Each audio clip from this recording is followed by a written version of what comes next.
A very good morning to all the students of class 4. My name is Prerna and today we are going to read chapter number 10 from your English book Skyline. So this is a poem and this poem is written by Charlotte D. Cole. So let us start reading this poem. So here we go. So this is chapter number 10 of your book and this is a poem and the title of the poem is The Clothes Line. So let us start reading this poem. Let us see what the poet says about the clothes which are hanged in a with a cloth line using the pegs. Hand in hand they dance in a row, hither and thither, to and fro, flip, flap, flop, and away they go.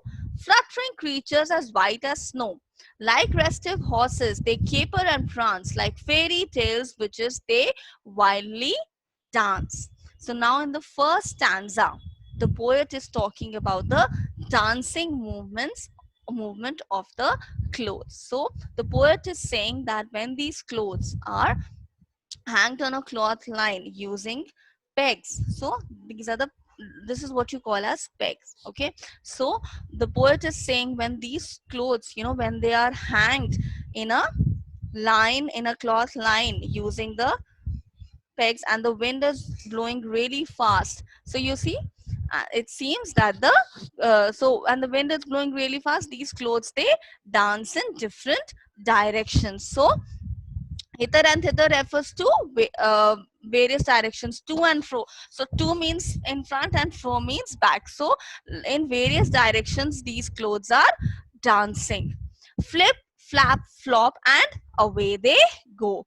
Fluttering creatures as white as snow. So that means these clothes are moving with a light, irregular, or a trembling motion. Like restive horses, they caper and prance. Restive horses means, so restive means something which doesn't come to rest, which is not stable. They caper and prance means they move and dance playfully. And what is the dancing movement of the clothes compared to?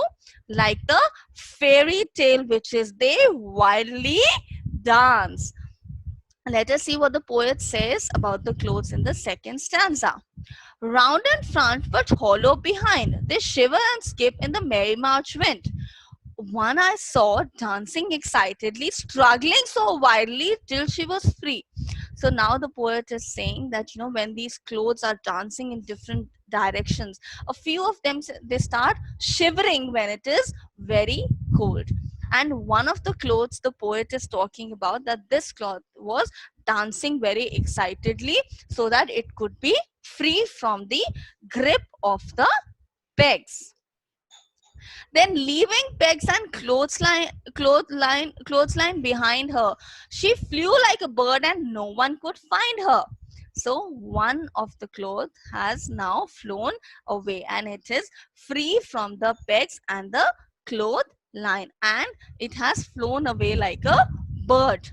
I saw her gleam like a sail in the sun. Gleam means shining. Flipping and flapping and flopping for fun.